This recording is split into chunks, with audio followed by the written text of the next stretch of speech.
Vi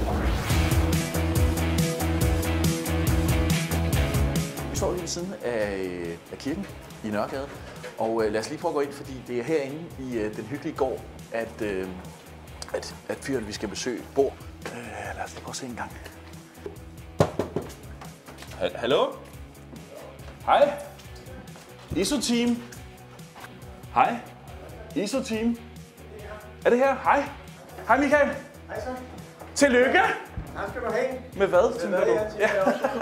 Du er sammen med ISO-teamet nomineret til Håndværkerprisen 2015. Og det var jeg skulle holde møde med i dag. Ja, det var nemlig også, vi skulle holde med i dag. Ja. Okay, tak. Ja. Michael, tillykke med det. Tusind tak. Michael, nu er du jo nomineret til Håndværker.dk-prisen 2015. Og det er fordi, at der er mange af dine kunder, der har været inde og sige, ham Michael og hans kammersugar i ISO-teamet.dk, de er rigtig gode til at isolere. Kunne du godt bruge en ny bil til firmaet?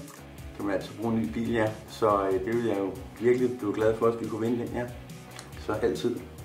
Og der skal trække på? Der skal trække på, ja. Den skal også ud og trække på landvejene, så ja, det kunne være rigtig fedt at vinde den. Det vil vi glæde os til, hvis vi gør i hvert fald. Michael, tillykke med nomineringen. Tusind tak skal du have.